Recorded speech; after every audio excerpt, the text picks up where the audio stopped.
নমস্কার বন্ধুরা, রান্না করে ফেললাম ডিমের কারি মটরশুঁটি আলু দিয়ে। কীভাবে রান্না করলাম তোমরা পুরো ভিডিওটা দেখতে থাকো। নমস্কার বন্ধুরা, শুভ দুপুর। আশা করি তোমরা সকলে ভালো আছো, আমিও ভালো আছি। আজকে রান্না করব ডিমের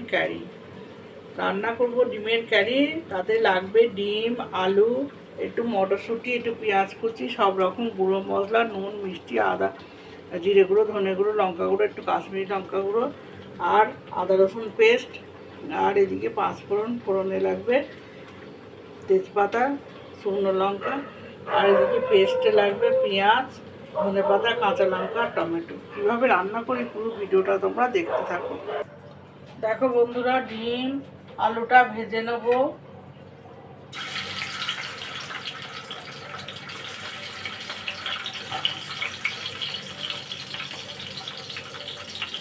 একটু নুন, একটু হলুদের গুঁড়ো দিয়ে দিচ্ছি।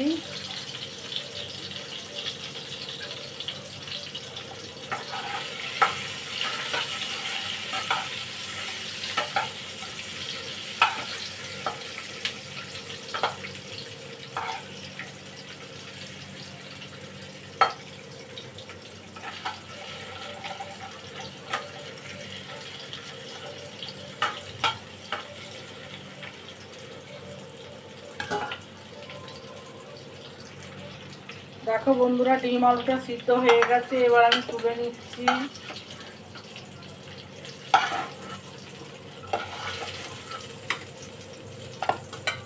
এবার এতে আমি আর একটু তেল দেবো,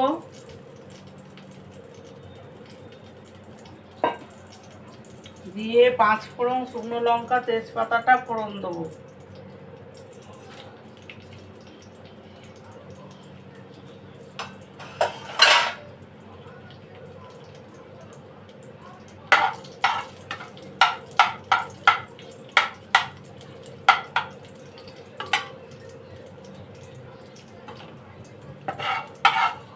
দিয়ে কুচো পেঁয়াজটা দিয়ে দেবো।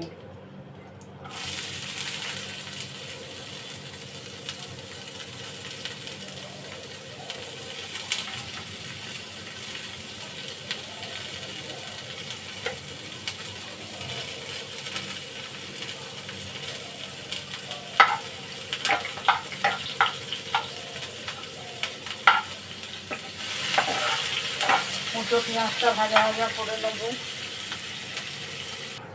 পেঁয়াজটা ভাজা হচ্ছে, এবার এপাশে আমি টমেটো, ধনেপাতা আর পেঁয়াজ পেস্ট, কাঁচা লঙ্কা, পেঁয়াজ পেস্টটা দিয়ে দেবো।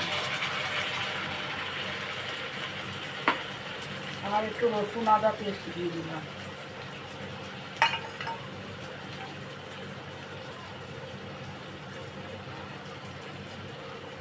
ভালো করে কষাতে হবে বন্ধুরা।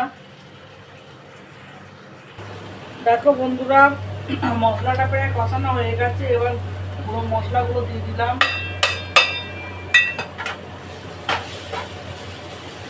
একটু জল দেবো।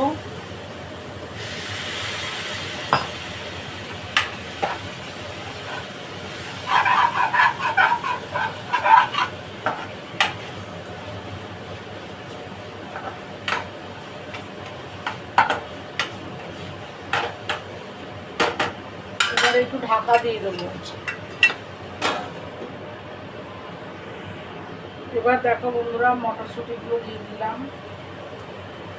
এটা খেতে খুবই সুন্দর হয়, খুব ভালো লাগে, একটু মাখা মাখা হবে।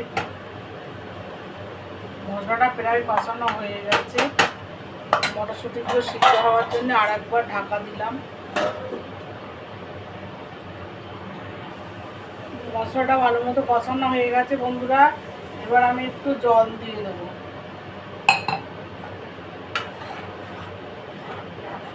এটা খুবই টেস্ট হয়, যেহেতু পেঁয়াজ, ধনেপাতা, আদা রসুন সব পড়েছে।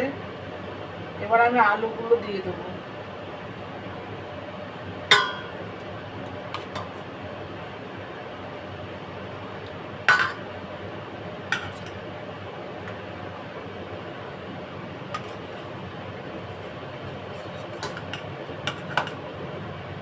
ডিমগুলোকেও দিয়ে দেবো। ভালো মতো ফুটে গেলে একটু ঘি দিয়ে নামাবো। দেখো বন্ধুরা, ডিমের কারিটা আমার হয়ে গেছে। অল্প একটু ঘি আছে, দিয়ে দিলাম। দিলে খেতে আরও সুস্বাদু হবে।